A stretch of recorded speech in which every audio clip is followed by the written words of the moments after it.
ए श्याम, आज शाळेत काय मजा आली नाही का रे? हो ना. ए गोट्या, आमचं नवीन घर बघायला येणार ना? नाही येणार. का? अरे ते घर कसलं, ते तर झोपडं आहे त्या मयुरी कानफाडेसारखं. त्यात काय बघायचं आहे? घरं काय अशी असतात का?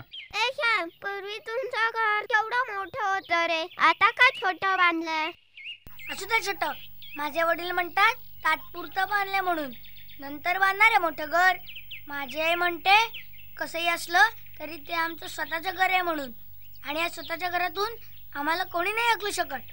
मग नाही आलात ना तुम्ही माझ्या घरी तरी मला चालेल. मोठं घर बांधलं ना तरी तुम्हाला नाही बोलवणार मी. बोलू नका माझ्याशी कट्टी.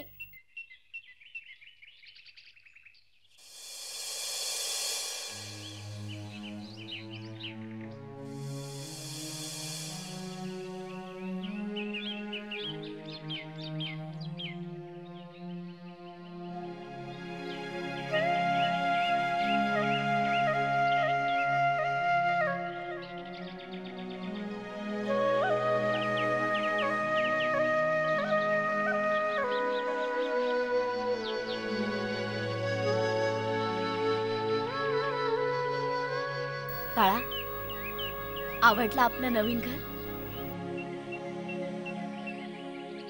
हो, आवडलं मला आपलं नवीन घर.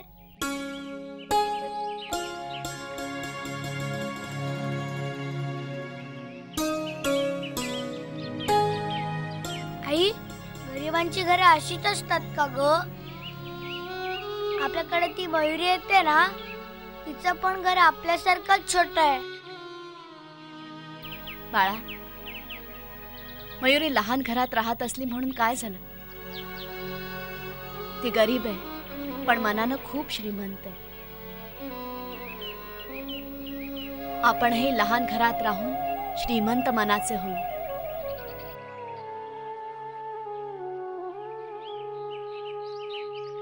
अरे राम, किती ऊन आहे.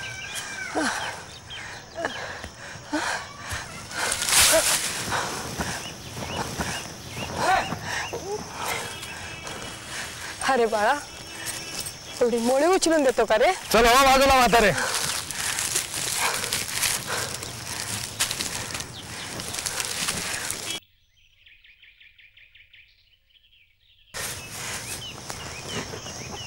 श्याम, बाळा श्याम, मोठ्या विहिरीजवळच्या झाडाजवळ ना एक म्हातारी महारीण बसलीये.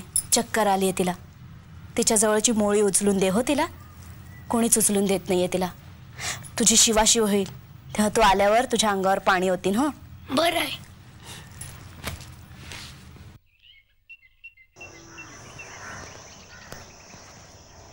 थांबा आजी, मी उचलून देतो तुम्हाला मोळी. नग बाळा, तू बामणाचा पोर, मी उचलते.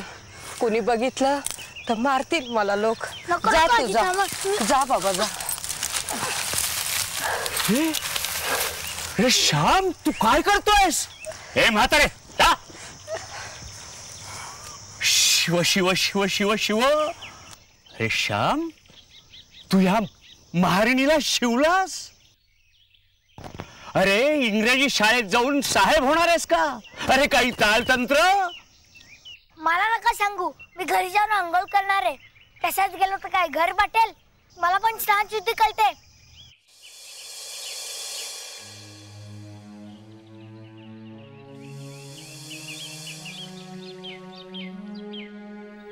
एवढंस पोर्ट कसं बोलतोय बघितलं ना? अहो, मागे एकदा मी देवळात पुराण सांगत होतो त्यावेळेला त्याच्या मित्रांबरोबर आला आणि गोंधळ घातला. गोंधळ कुठला, धिंगाणा घातला. मी त्याला म्हणालो, अरे माझ्या पुराणात व्यत्यय येतोय. तर म्हणाला कसा, आम्ही पण कीर्तन करतो. अरे एवढंस पोर्ट थोरा मोठ्यांशी कसं बोलावं हे याच्या आई वडिलांनी याला शिकवलं नाही वाटतं. नाही, याच्या वडिलांकडे तक्रारच करायला पाहिजे. चला.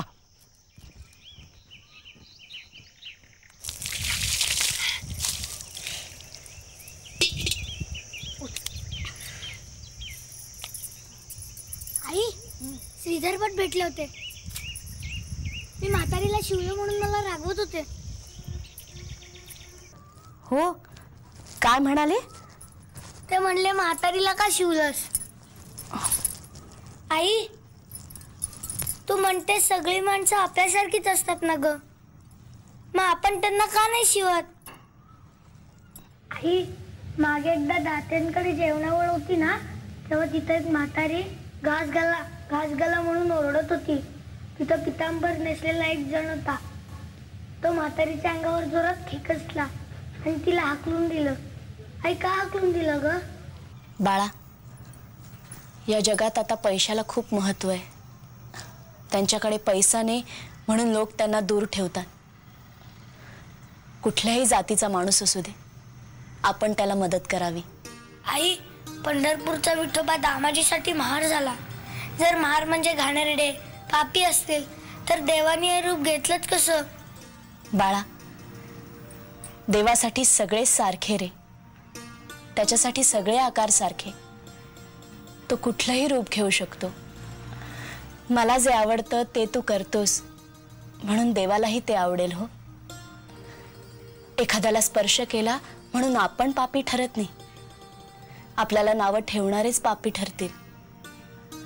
त्या महार मांगांनी तयार केलेले कातड्याचे जोडे यांना चालतात, पण जिवंत माणसाचा स्पर्श मात्र चालत नाही.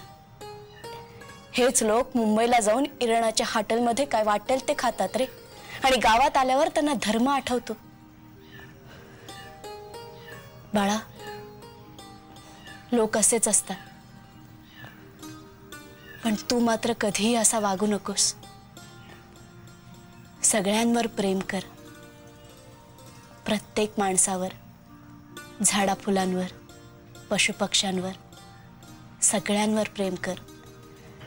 म्हणजे देव तुझ्यावर प्रेम करेल. हो,